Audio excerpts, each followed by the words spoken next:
আড্ডাটা খুব একটা বিচ্যুতি নেই, মানে আমি খুব এক্সট্রোভার্ট একজন মানুষ, কাজেই যেখানেই যাই আড্ডাটা একটা পার্ট অফ ডে হয়ে যায়। মানে এটা অনেক যেই প্রসেস অফ ওয়ার্কের শুরুতে যায় সেইটা আমার খুব ভালো লেগেছে, মানে এতটা ডিটেলড। বিশেষ করে আমরা এখন যে টাইম কনস্ট্যান্টে শুটিং সিনেমা, মানে হয়তো লোকেরা ভাবতে পারে যে একটা কমেডি সিনেমা বানাতে গেলে হয়তো অত মজাই হয়, মানে ওটা যে একেবারেই মজার একটা বেশি কঠিন। হ্যাঁ, বেশি কঠিন। লোকে যতটা ভাবে না আমার ব্যস্ততা, মানে অতটাও ব্যস্ততা নেই, মানে আমি শুটিং করি কিন্তু সেগুলো এখন ম্যাক্সিমামই 15-20 দিনের শুটিং।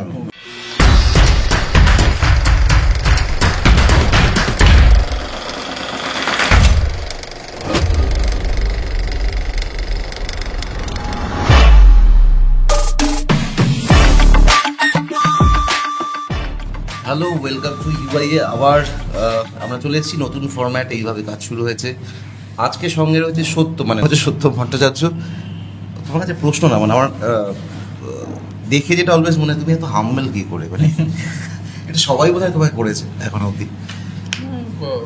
মানে হিউমিলিটি লুজ করার মতন এখন অবধি কিছু হয়নি, তাই আর তা হাম্বেলই আছে, আর কোনোদিনও হবেও না এই গেস। কারণ হিউমিলিটি মানে যেহেতু পাবলিক ফোরামে আমরা কাজ করি, মানুষদের নিয়ে কাজ, সেখানে হিউমিলিটি লুজ করলে তো মানে নিজের আইডেন্টিটিটাই লুজ হয়ে যাবে, যতটা পারা যায়। মানে এটা তোমার ধ্যান ধারণা আর কি? হ্যাঁ, একদম।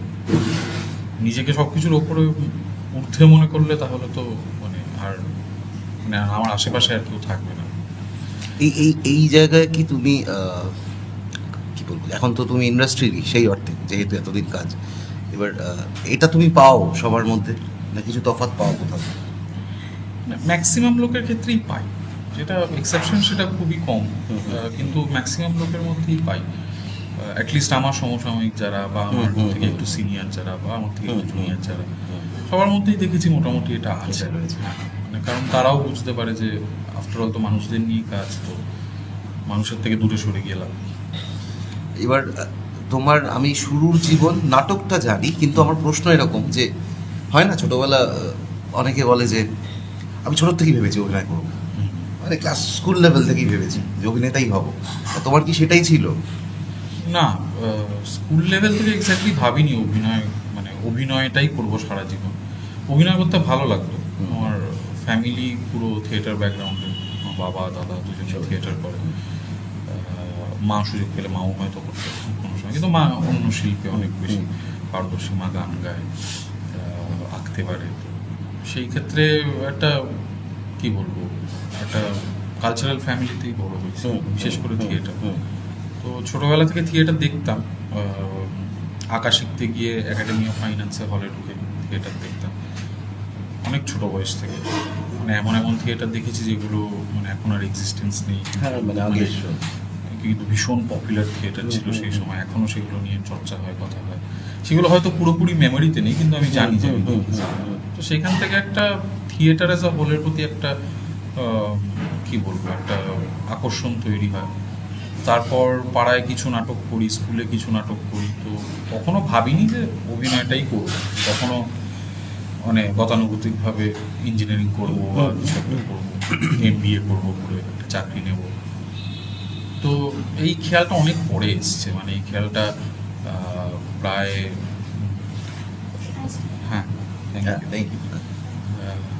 এই খেয়ালটা প্রায় এসছে কলেজ শেষের দিকে। আচ্ছা, কলেজ শেষের দিকে যখন নিজের দল তৈরি করে আমি মানে নিজের দলটা প্রপারলি এস্টাবলিশ হলো, একটু আমরা রেজিস্টার করালাম দলটাকে, রেগুলার শোজ করতে শুরু করলাম, ফেস্টিভ্যাল করলাম। এইসবের পরে যখন আমি মাস্টার্সে ঢুকে আমার মানে সিনেমাতে ইন্ট্রোডাকশন থ্রু অ্যাসিস্ট্যান্ট ডিরেক্টর।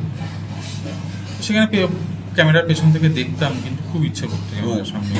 টুকটাক করেওছি, কিন্তু নট অ্যাজ কি বলবো, অতটা প্রভাব ফেলার মতন কিছু করিনি। তো সেই ক্ষেত্রে ওটার পর থেকে আস্তে আস্তে একটু একটু করে ইচ্ছেটা জাগতে থাকে। আচ্ছা, তোমাদের দলের নাম হিপোক্রিটস তো? এই নামটা আমার, এটা নিয়ে যদি কিছু বলো। মানে হিপোক্রিটস নামটা আমাদের দলের এক ফাউন্ডার মেম্বার নিশান্ত বলে, সে এখন আর দলে নেই, নিজের কাজে ব্যস্ত হয়ে গেছে। তো ওই নামটা দিয়েছিল বেসিক্যালি একদম শুরুতে। যখন আমরা কলেজ লেভেলে কম্পিটিশন করতাম তখন এই হিপোক্রিটস নামটা দেওয়া। হিপোক্রিটস নামটার মানে তার ইউনিকনেসটা হচ্ছে গিয়ে এটা সি না, এটা কে দিয়ে করা। হ্যাঁ, হ্যাঁ, এটার গ্রিক অর্থ হচ্ছে কি অভিনেতা, মানে ওইটার থেকেই অপভ্রংশ হয়ে সিটা আসছে এবং সেইখানে মানে বেসিক্যালি দুমুখ যাদের, মানে যাদের দুরকম, এটা থেকে একটা নেগেটিভ, মানে হিপোক্রিটস মানে তাই হ্যাঁ, প্র্যাকটিক্যালি যেটা আমরা বলি। হ্যাঁ, এবার একটা নেগেটিভ ইয়ে তৈরি হয়েছে, মানে থ্রু টাইম অ্যান্ড থ্রু মানে বিভিন্ন জায়গায় যখন এই ওয়ার্ডটা ইয়ে হয়েছে, বিশেষ করে যখন ইংরেজিতে এসছে তখন এই ওয়ার্ডটার একটা খুব নেগেটিভ ইম্প্যাক্ট তৈরি হয়েছে। কিন্তু অরিজিনালি গ্রিক অর্থ হচ্ছে কি অভিনেতা। তো হিপোক্রিটস মানে অভিনেতারা। আর কারণ তোমাদের ডিজাইনিং আমি দেখেছি অনেক জায়গাতে থাকে যে ওই আসল স্পেলিংটা লেখা রয়েছে অনেকগুলো, মাঝখানে একটা আসলে রিসেন্টলি একটা পোস্ট আমি দেখছিলাম, সুন্দর। তো এখনো মানে দলে তুমি একই রকম সময় দিতে পারছো? একই রকম সময় দিতে পারছি বলতে চেষ্টা করি, কিন্তু হয়ে ওঠে না। মানে স্টুডেন্ট লাইফে যে সময় বা যে ইয়েটা আমার ছিল, যে অবকাশটা আমার ছিল, সেইটা এখন আর সত্যি কথা বলতে সেটা আমার কেন, মানে আমার সাথে যারা যারা শুরু করেছিল দলে তারা বিভিন্ন জন বিভিন্ন দিকে চলে গেছে। সেই সময়টা পার্টিকুলারলি দেওয়া যায় না, কিন্তু টাইম অ্যান্ড এগেন বিভিন্ন লোকজন এসছে যারা দলের হাল ধরেছে, আমরা থেকে গেছি। এবার আমরা হ্যাঁ কিছু ডিসিশন মেকিংয়ে আমরা পার্ট নিই, কিছু ডিসিশন মেকিংয়ে পার্ট নিই না, কিন্তু চেষ্টা করি দলটার সাথে যাতে থাকতে পারি আর কি, মানে নিজেদের হাতে তৈরি করা দল। স্বাভাবিক, মানে প্লাস ভালোবাসা, প্রেম যদি বলো, মানে প্রথম প্রেম। হ্যাঁ হ্যাঁ, একদম। ওটা পুরো মানে একটা সমষ্টিগত জিনিসের প্রতি এতটা ভালোবাসা যে জন্মাতে পারে সেটা জানতাম না, সেটা দল করেই জানি।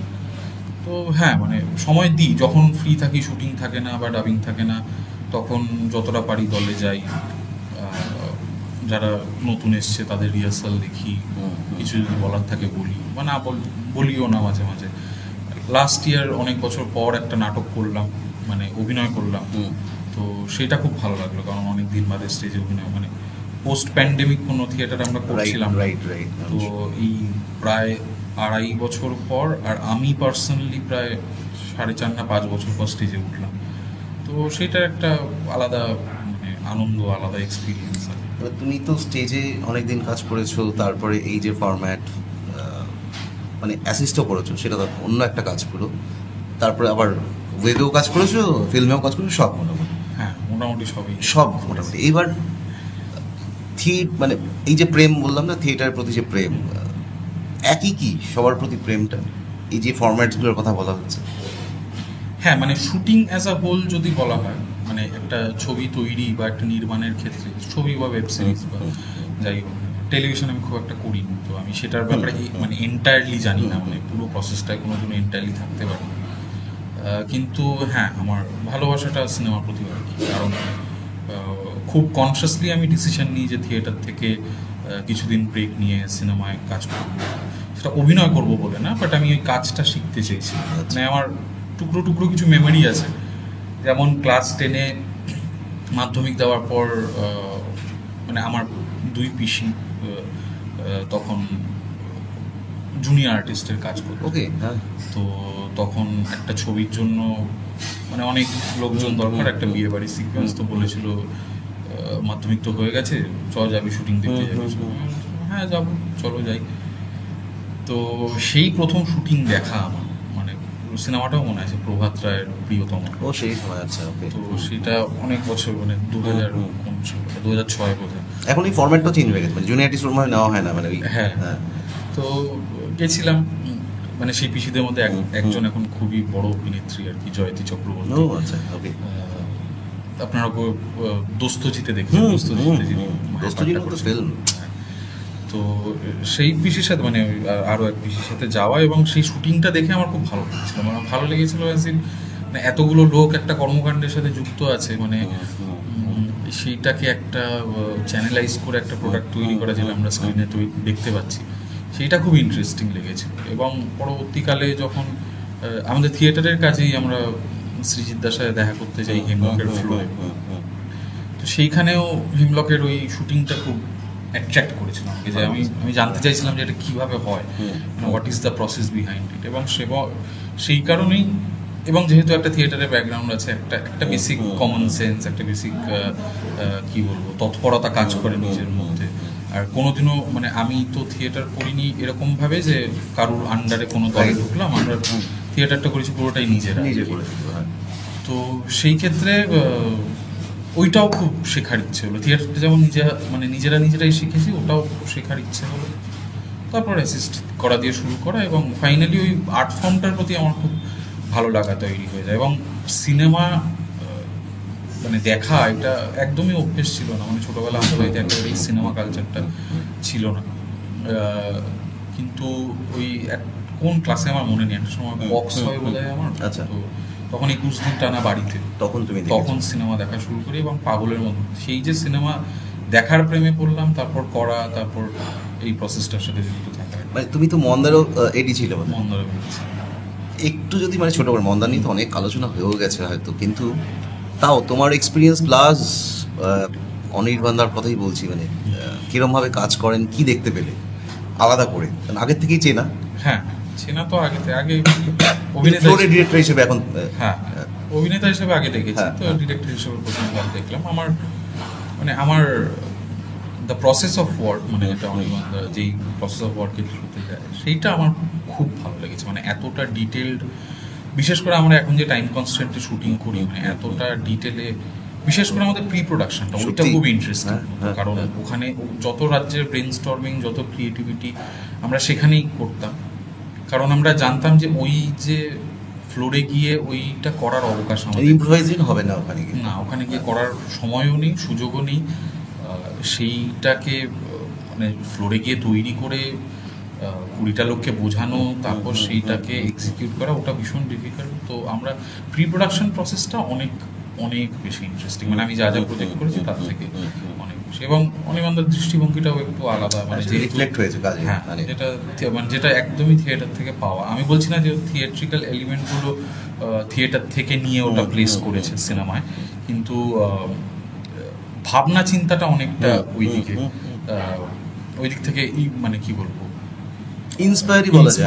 হ্যাঁ, অনেকটা ইন্সপায়ার্ড।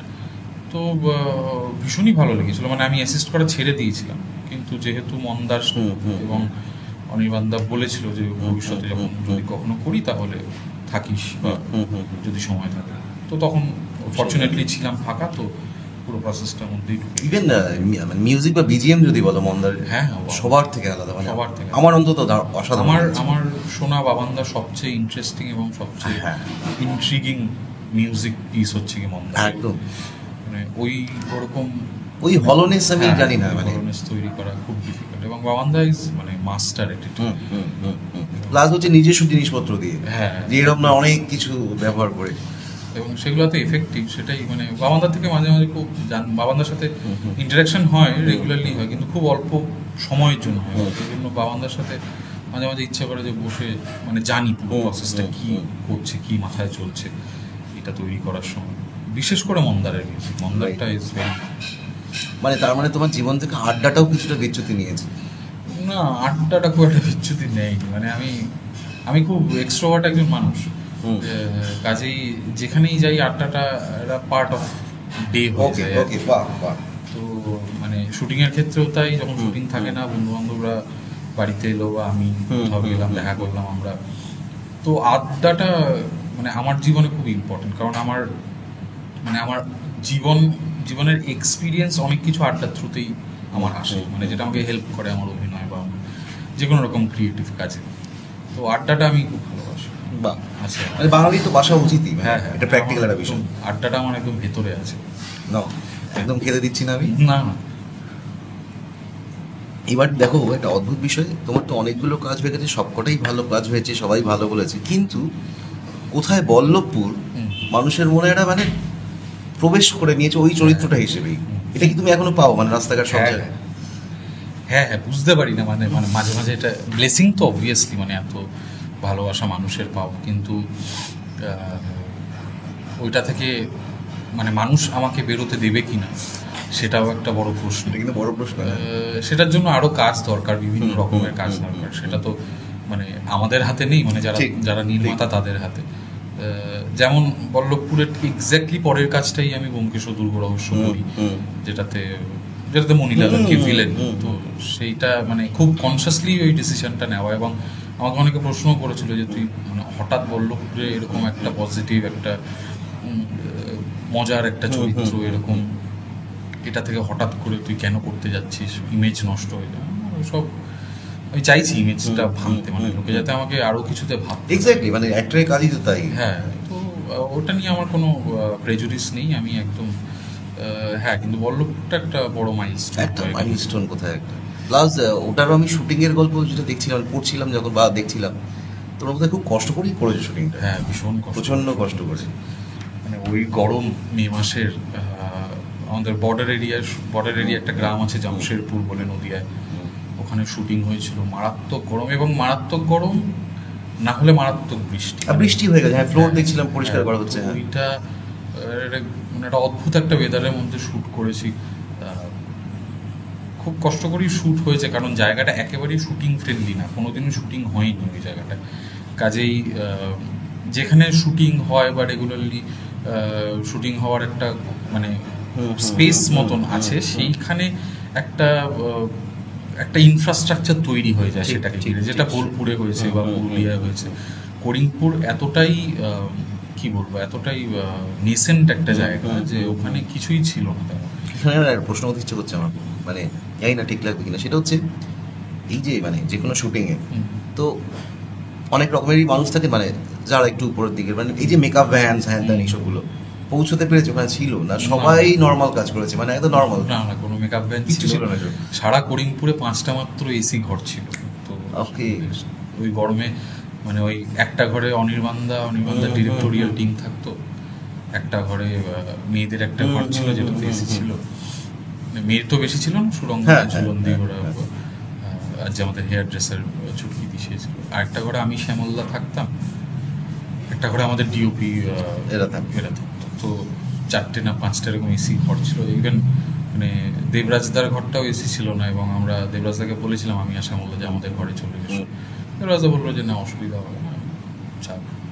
যাই হোক, মানে খুবই কষ্ট করে করেছি। তো মেকআপ ভ্যান তো ওখানে যাওয়ার কোনো প্রশ্নই নেই।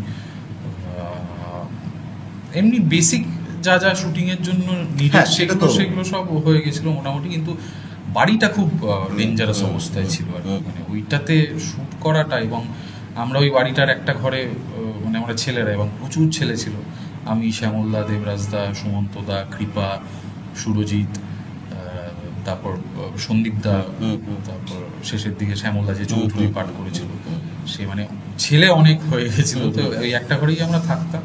তো ওটাতে একটা সুবিধা হতো, তুমি যেটা বললে যে আড্ডাটা হতো প্রচুর আর কি, সেটা থিয়েটার নিয়ে হোক, বল্লভপুর নিয়ে হোক। আর মারাত্মক প্রেশার নিয়ে, মানে একটা কমেডি সিনেমা, মানে হয়তো লোকেরা ভাবতে পারে যে একটা কমেডি সিনেমা বানাতে গেলে হয়তো অত মজাই হয়, মানে ওটা যে একেবারেই মজার একটা বেশি কঠিন। হ্যাঁ, বেশি কঠিন। আর একটা ইম্পসিবল শিডিউল নিয়ে শুট হচ্ছিল, এবং মানে প্রায় আমরা প্রত্যেক দিনই প্রায় 17-18, কিছুদিন 24 ঘন্টা 25 ঘন্টা টানা শুট করেছি। তো কষ্ট হয়েছে, কিন্তু ফাইনালি গিয়ে যখন রেজাল্টটা বেরিয়েছে তখন এবার এই আর কি। কষ্ট তো সবাই ধরো কম বেশি করে, আমি বলবো এটার মতন তো সবসময় সব ফিল্মের জন্য যে সবাই এই পরিশ্রমটা দিত এটা নয়, টেকনিক্যালটা আলাদা বিষয়, তাই। কিন্তু আমি বলছি দেখো, দুটো ছবি, এই মন্দার বলো আর বল্লভপুর, এই যে তোমরা খাটলে যে ফর্মেই হোক, মানে তুমি তখন ওটা এডি এটা অ্যাক্টর, তার একটা প্রতিদান আলাদা পাওয়া গেল। হ্যাঁ, সেই নাটকের ফরম্যাট, মানে সবাই মিলে করছি, করতেই হবে। কিন্তু সেখানে একটা বাজেট দিয়ে যে অনেক ছবি যে তৈরি হচ্ছে, জায়গা পাচ্ছেন না কোথাও একটা, এটা নিয়ে কি মনে হয় তোমার? মানে এই খাটনির অভাব বলে, না স্ক্রিপ্টের অভাব, ভাবনার অভাব, সবকিছুরই মিলিত একটা অভাব আর কি। মানে মানে জানি না, মানে কিছু তো একটা গন্ডগোল হচ্ছে, মানে সেটা আমি বুঝতে পারছি। হ্যাঁ, সেখানে মেকআপ ভ্যানও আছে, হ্যাঁ সেখানে সবই আছে, সেখানে সবই আছে। কিন্তু হ্যাঁ, আমার মানে সত্যি কথা বলতে পার্সোনালি যেটা মনে হয়, খুব এই মুহূর্তে দাঁড়িয়ে আমাদের ইন্ডাস্ট্রিতে রাইটারের এটা মানে আমার পাবলিকলি বলতে অসুবিধা নেই, কিন্তু ভালো লেখনী, মানে যেটা দেখে মানুষ বা যেটা পোট্রে করা যায় একটা স্ক্রিনে এবং সেটাকে মানুষকে অ্যাট্রাক্ট করতে পারে, সেই রকম লেখনীর এখন একটু অভাব দেখা দিয়েছে।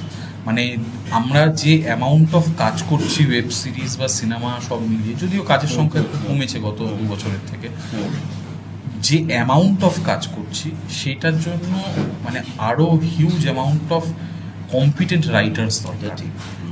না হলে না সব কাজই কিরকম একরকম লাগবে, একরকম একটা ভীষণ খুব সারফেস লেভেল। হ্যাঁ তাই তো হচ্ছে আর কি।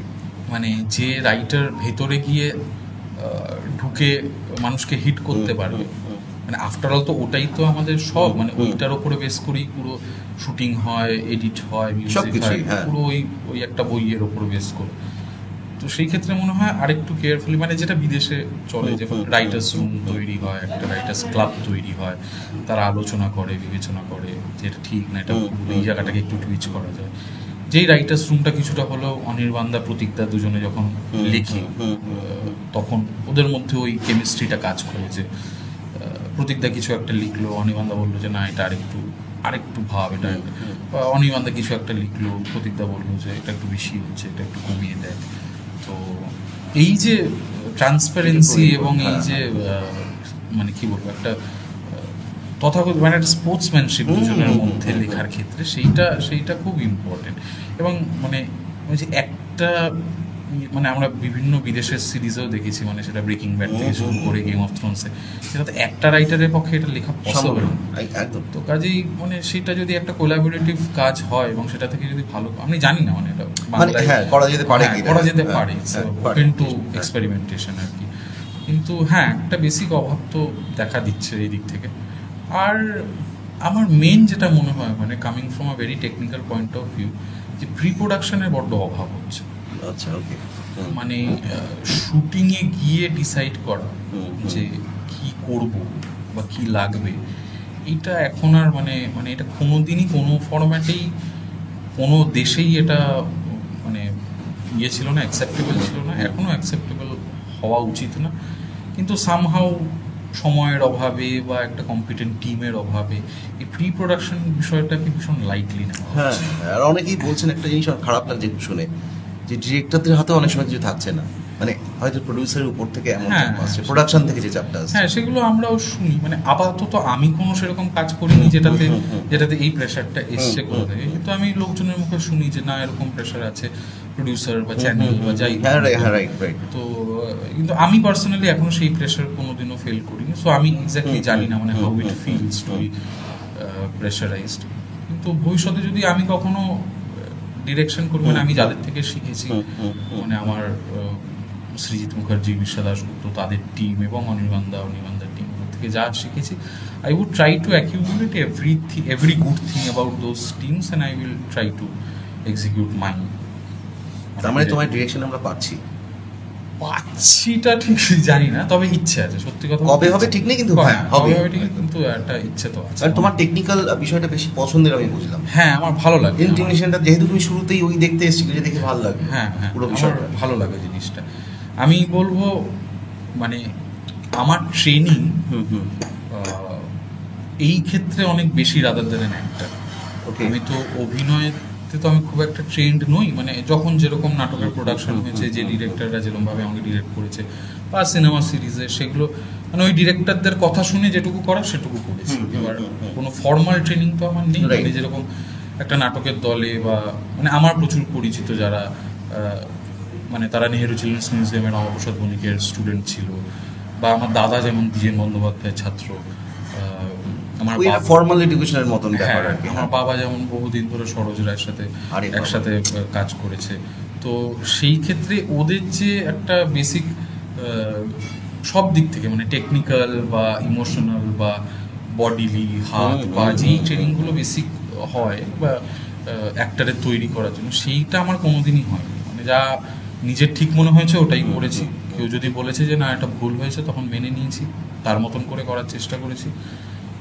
সেই ক্ষেত্রে আমার বলবো, আমার এই যে সিনেমা বা ইয়েতে, ওইটাতে ট্রেনিং আমার অনেক বেশি। কারণ আমি 6টা ছবি, 5টা ছবি একটা সিরিজে আমি এসেস করেছি। তো আমার ভালো, এবং বিভিন্ন ধরনের, এমন না যে পার্টিকুলার একই ফরম্যাটের ছবি। তুমি সিরিজের সঙ্গে যখন করেছো, মানে তার ছবি আমরা দেখে অভ্যস্ত। মানে হ্যাঁ, মানে আমি করেছি ধরো নির্বাক, রাজকাহিনী, জুলফিকার, নির্বাকের মতন ছবি, 3 রকমের। তারপর বিশ্বাদার সাথে করেছি গ্যাংস্টার এবং ওয়ান, হুম। তো ওটাও একদম completely out and out commercial ছবি। আর অনির্বাণদার সাথে মহাজার, ওটা তো পুরোপুরি পুরো আলাদা, মানে তোমার দেখো সব ক্যাটাগরিতে মোটামুটি কাজ করা হ্যাঁ, হয়ে গেছে, ওই এটা জন্য অদ্ভুত। একটা বেসিক কনফিডেন্স আমার আছে। এবার আমি জাস্ট ওয়েট করছি যে আমার একটু ক্রিয়েটিভলি আমি আরেকটু এনরিচড হতে চাই, আরও গল্প যেগুলো মানে মাথায় ঘোরে সেগুলোকে আরেকটু ন্যারো ডাউন করা, সেগুলোকে একটু চ্যানেলাইজ করার। আর একটা মুশকিল হচ্ছে যে আমি লিখতে পারি না, তো আমার চিন্তা ভাবনার সাথে কারোর চিন্তা ভাবনা ম্যাচ করছে এরকম একজন রাইটার পাওয়া যে আমার হয়ে স্ক্রিপ্ট লিখবে, তো এই প্রসেসটা শুরু করেছি আস্তে আস্তে। দেখা যাক, এটা একটা সময় মানে তোমার আমি কোন, যদি এরকম কিছু হয় না তাও কোন জাতীয় গল্প এখন ভালো লাগছে? মানে ধরো ফর এক্সাম্পল আমি বলি, এই যে পঞ্চায়েত নিয়ে তো আলোচনা হচ্ছে, হ্যাঁ, সিজন হয়ে গেল, ভালো লাগছে। মানে ভালো, আমার না ভালো লাগার কোনো সীমা নেই, তো হয় না। হ্যাঁ, আমি যদি কাজ ভালো হলো তাহলে আমার ভালো লাগে। মানে সেটা থ্রিলার হোক, একটা সময় আমাদের এখানে সেক্স কমেডি শুরু হয়েছিল, তা হোক, কিংবা এই পঞ্চায়েতের মতন খুব মানে পিস অফ লাইফ যেটাকে আমরা বলি, পিস অফ লাইফের ছবি হোক, কোটা ফ্যাক্টরির মতন একটা স্ট্রাগলের বা এক্সপিরিয়েন্সের মতন, বা বিদেশের game of Thrones, breaking bad, যে কোনো ধরনের। আমি প্রচুর কে ড্রামা দেখি, কোরিয়ান ড্রামা। তো আমার কাজ যদি ভালো হয় তাহলে আমার ভালো, মানে যদি একটা আমি যদি এটা চালিয়ে না উঠতে পারি, যে মা বললো খেতে, আমি বললাম খাবারটা এখানে দিয়ে দাও, এখানে বসেই খেয়ে নিই, তো সেইটা যদি আমার মধ্যে হয়ে যায় তাহলে আই এম অলরাইট আর কি। মানে আমার আমার কোনো জনেরই কোনো অসুবিধা নেই। শুধু ভূতের ছবি করা ভালো লাগে না, কেন জানি না, মানে সেটা কোনোদিনই করে লোকে বলে বোধহয় আমি ভয় পাই বলে আমার ভালো লাগে, কিন্তু আমার ভয় এক্স্যাক্টলি লাগে না। মানে মানে জানি না, হয়তো সেরকম ভূতের ছবি দেখিনি কখনো, কিন্তু প্র্যাকটিক্যালি আমারও লাগে না বিশেষ করে, মানে হ্যাঁ মানে পার্সোনাল চয়েস এটা, মানে মানে খুব জোর করে একটা ভয় লাগে, একটা প্রচেষ্টা। ছোটবেলায় ঠিক আছে, হরর কমেডি খুব ভালো লাগে, হরর কমেডি। হ্যাঁ মানে স্ত্রী যেমন খুব ভালো লেগেছিল। বল্লভপুরের রূপকথা তো এক্স্যাক্টলি হরর কমেডি না, কিন্তু comedy, it's a proper comedy. মানে কোনো ভূতটা তো আর ভয়ঙ্কর নয়, মানে ও তো একটা সাদামাটা মিষ্টি ভূত আর কি। তো সেই ক্ষেত্রে হ্যাঁ, হরর কমেডি খুব ভালো লাগে। এই সাদা মাটা মিষ্টি ভূত বলতে আমার তোমার দৃশ্যটা মনে পড়লো, ওখানে যখন তুমি কি বলবো বেশ সেই রাজা হিসেবে যে যখন দাঁড়িয়ে আছো, তারপরে প্রস্তাব পেয়েছিল প্রেমের হাজারখানা? প্রেমের প্রস্তাব সেরকম ভাবে পাইনি, কিন্তু হ্যাঁ, আরে আমার বন্ধু বান্ধব অনেকেই তখন বলেছে যারা ছবি দেখছে, আরে বাস কি লাগছে। হ্যাঁ, ওই রাজার লুকটা খুব ভালো তৈরি হয়েছিল, মানে থ্যাঙ্কস টু সঞ্চিতা এবং আমার মেকআপ আর্টিস্ট। মানে ওইটা হ্যাঁ, মানে আমি রঘুদাটা করে খুব মজা পেয়েছিলাম। রঘুদার যে মানে সবারই একটা ইচ্ছে থাকে না যে এরকম একদিন অ্যাটায়ার করে একদিন অভিনয় করবো, তো সেই একটা ভালো লেগেছিল। কিন্তু প্রেমের প্রস্তাব এক্স্যাক্টলি না, কিন্তু মানে আমার মেইন, মানে আমি যদি কোট আন কোট ফ্যান বেস বলি, মানে যেটাকে আমি এখনো ফ্যান বেস কিনা আমি জানি না, কিন্তু আমার মেন ওইটা না, মানে এই ধরো 6 থেকে 13, আচ্ছা, বা ধরো 55 থেকে 65, এরকম মাঝ বয়সী ফ্যান আমার আছে, কিন্তু সংখ্যায় বেশি ওরা। বাচ্চারা যেমন আমাকে খুব পছন্দ করে, মানে বাচ্চারা ইনফ্যাক্ট আমার মনে আছে আমি রেডিও মির্চিতে ইয়েতে গেছিলাম, রেডিও মির্চির মিউজিক অ্যাওয়ার্ডে, সেইখানে আমি তো নিজের মতন বসে আছি। সেই বছরের আরেক হিট জুটি আর কি, যে হামিটুতে যে দুটো বাচ্চা পাঠ করেছিল, তারা কোথা থেকে আমাকে দেখতে পেয়ে দৌড়ে দৌড়ে এসছে, এসে আমার সাথে ছবি টবি তুললো। আমি বুঝলাম যে বাচ্চাদের মধ্যে একটা এটা কিন্তু অ্যাচিভমেন্ট, হ্যাঁ মানে দারুণ অ্যাচিভমেন্ট এটা।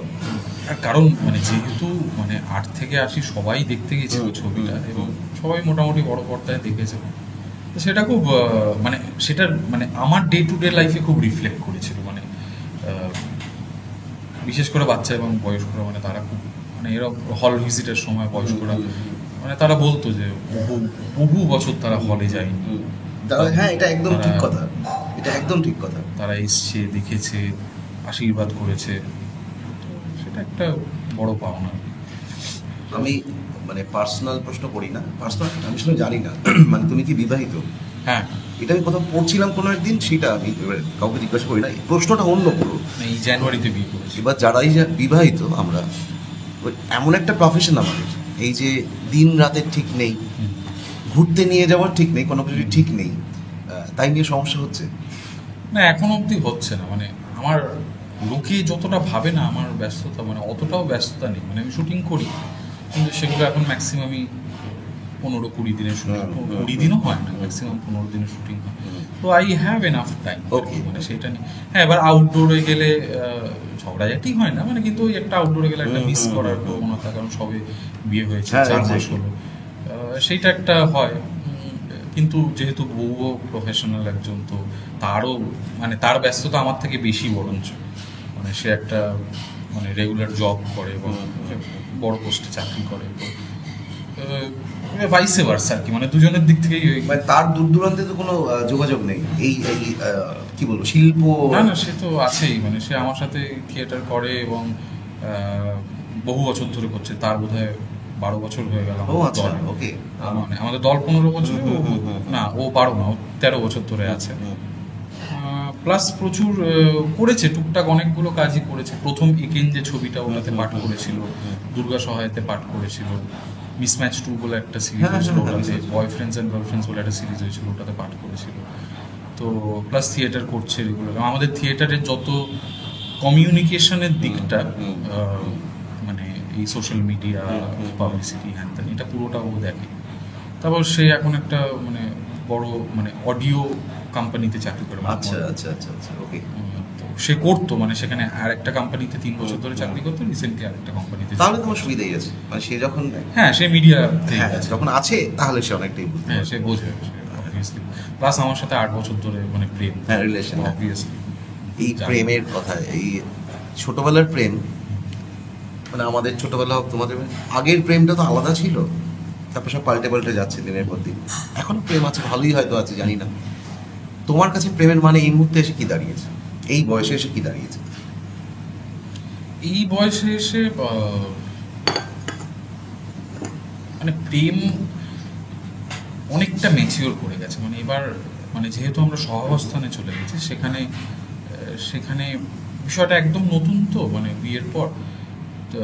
তো সেই ক্ষেত্রে প্রেমের ডেফিনেশনটা না অনেকটা মানে শুধুমাত্র আমি আর ওতে থেকে নিই, মানে একে অপরকে ভালো রাখা, বিশ্বাস রাখা, ভালোবাসা, এবং এবং আমাদের চারিপাশে যে মানুষগুলো আছে তাদেরকে নিয়ে একটা সুখের জীবনযাপন তৈরি করা, এটাই পরবর্তী টার্গেট আর কি।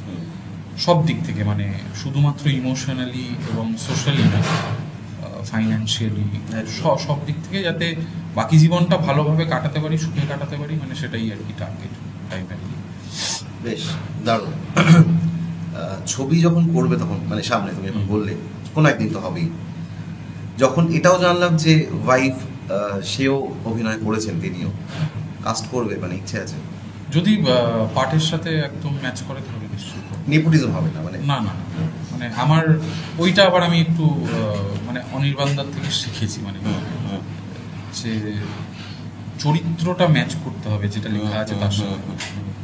মানে আমার বয়সী তো অনেক অভিনেতাই ছিল বল্লভপুরের সময়, আমার বয়সী বা আমার মানে যাকে ইজিলি যে আমাকে আমার কাছাকাছি হয়তো, কিন্তু পার্টিকুলারলি আমার চেহারাটাই অনির্বাণদার দরকার ছিল।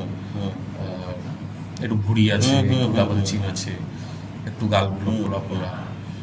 তো তো সেই ক্ষেত্রে যদি কোনো দিন মানে ওর যে স্ট্রাকচার, ওর যে ফিজিক্যালিটি, ওর যে অভিনয় ক্ষমতা, সেটার সাথে যদি কোনো চরিত্র ম্যাচ করে তাহলে নিশ্চয়ই নিশ্চয়ই।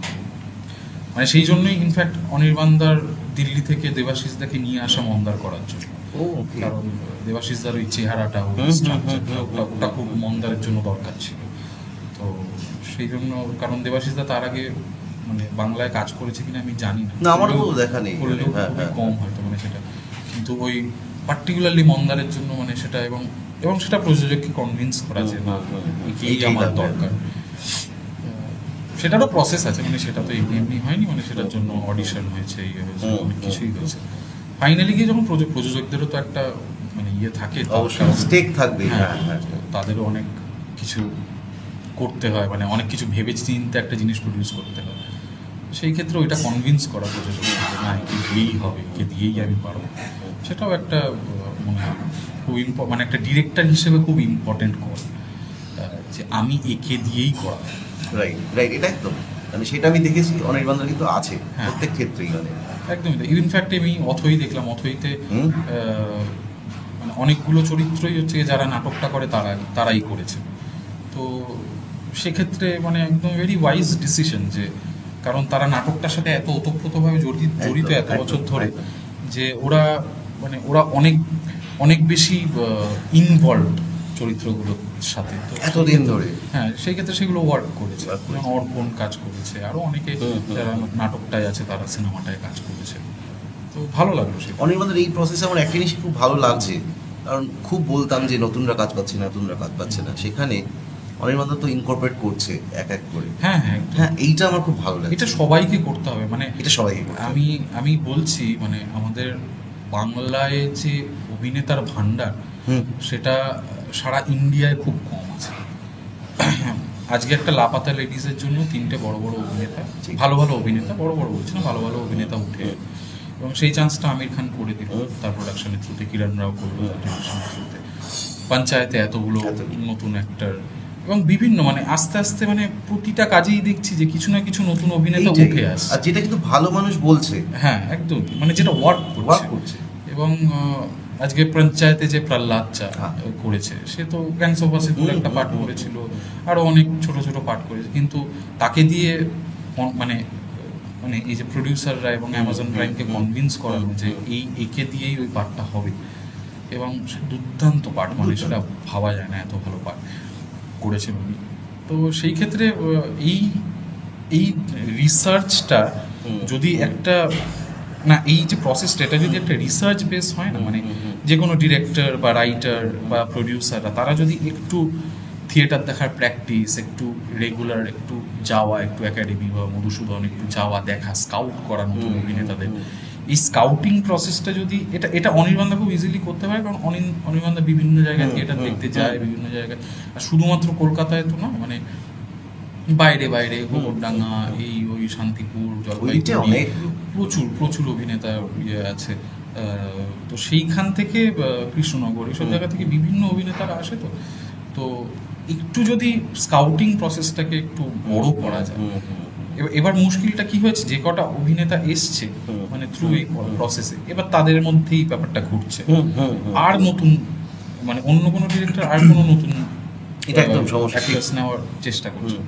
আমি বলছি সবাইকেই করতে হবে, মানে ইফ ইউ ওয়ান্ট টু মানে একটা সাস্টেনেবল ইন্ডাস্ট্রি তৈরি করতে গেলে মানে ইউ ক্যানট ডিপেন্ড অন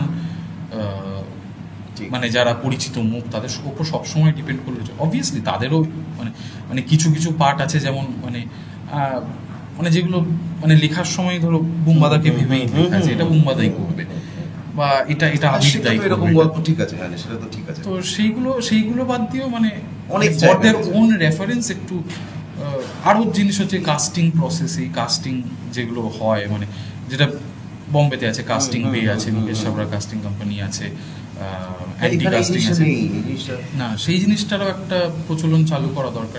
এবার সেটা একটা বাজেট সাপেক্ষ ব্যাপার, মানে সেটার একটা আলাদা একটা কোম্পানিকে মানে আউটসোর্স করা একটা জিনিস।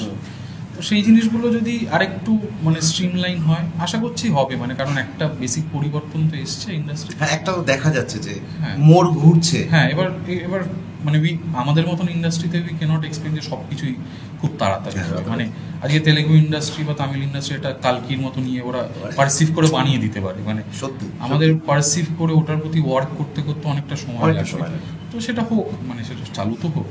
এইটা নিয়ে আলোচনা হলো বলে মাথায় আসলো, সেটা হচ্ছে যে এই যে সুপারস্টার বলে, কি যেন বলে এদেরকে, সুপারস্টার মানে যারা টপে থাকেন যে কোনো ইন্ডাস্ট্রিতে, সেটা এইটা থাকবে সামনে, এই জিনিসটা মানে আমি জানি না, এখানে বোধহয় বুম্বাদা, জিদ্দা, দেবদা, এইটা যদি ধরি, তারপরে এখনো বোধহয় সেই জায়গায় কেউ সেই নাম আসছে না।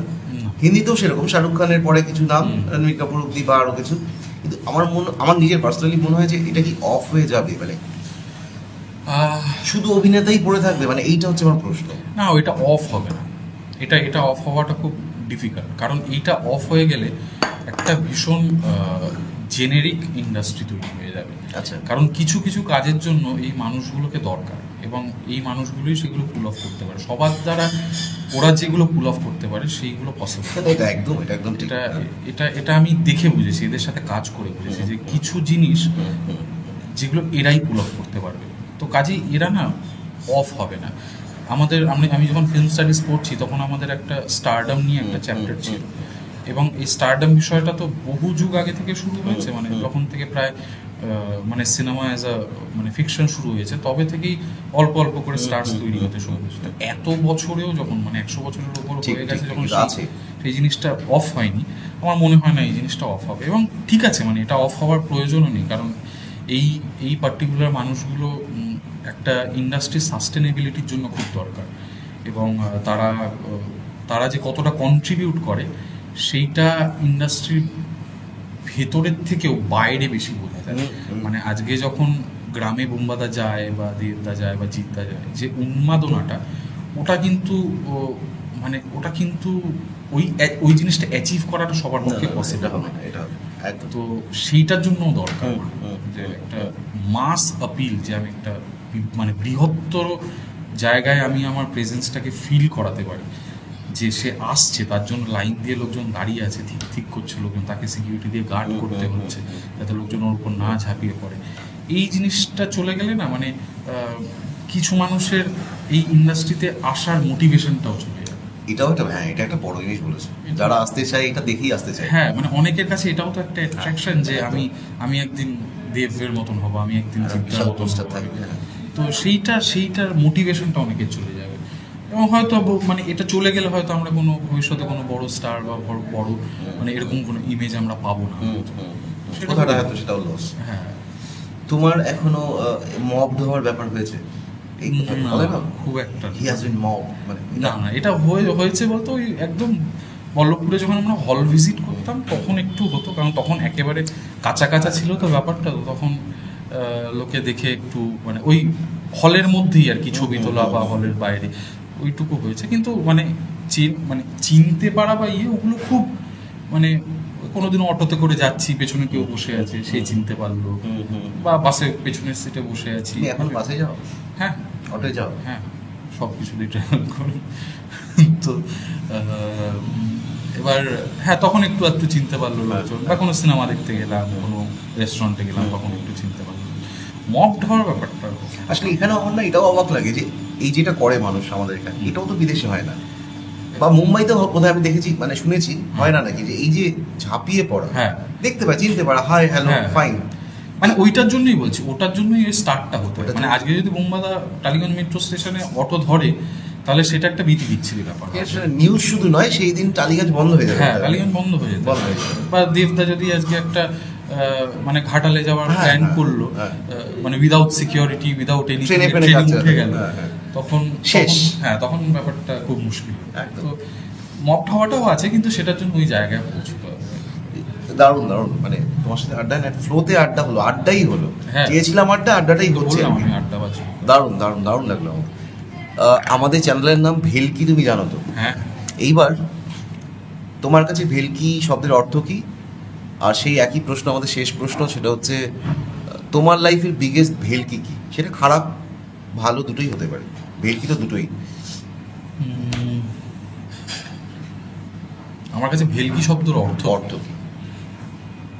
ভেলকি শব্দের অর্থ একটা কিছু যেটা পাল্টে দিতে পারে, ঠিক আছে, মানে একটা sudden change of plan or sudden change of life. হ্যাঁ, ঠিক।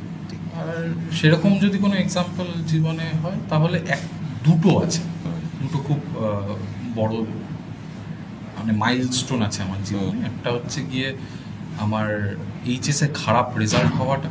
আচ্ছা, এইচএসে আমি কনফিডেন্টলি সায়েন্স নিয়ে পড়াশোনা করেছিলাম এবং সেখানে বাজেভাবে ধেরিয়েছিলাম।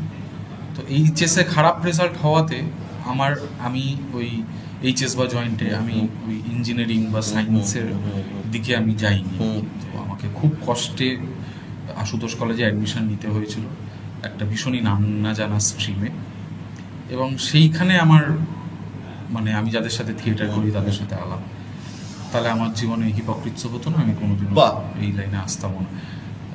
এইটা একটা বড় এইচএসের রেজাল্ট খারাপ হওয়াটা, তখন খুব দুঃখ করতাম, কিন্তু পরে মনে হলো একটা ব্লেসিং হিসেবেই কাজ করেছে। আরেকটা হচ্ছে গিয়ে আরেকটা হচ্ছে বল্লভপুরের।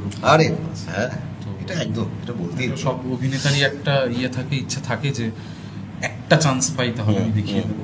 তো সেই চান্সটা পেয়েছি, দেখিয়ে দিতে পেরেছি কিনা জানি না, একদম বাবা। কিন্তু চান্সটা পেয়েছিলাম এবং আই এম থ্যাঙ্কফুল টু, বিশেষ করে অনির্বাণদা, কারণ প্রচণ্ড লড়েছে আমার জন্য, আমি জানি সেটা, সেই প্রসেসটা আমি জানি যে আমার জন্য কতটা লড়েছে। তো অনির্বাণদা এবং মানে SBF এর সকলকে যারা ফাইনালি গিয়ে আমাকে কাজটা করার জন্য অ্যাপ্রুভাল দেয়, এবং বাকি পুরো কাজটার সাথে যারা মানুষ মানে এখনো আমি জানি না, এটা যারা দেখবেন এখনো একটু বল্লভপুর নিয়ে লিখবেন, আমার নিজের খুব পছন্দের, মানে কেমন লেগেছিল, কি হয়েছিল, আরেকবার একটু রিভিজিট করবেন।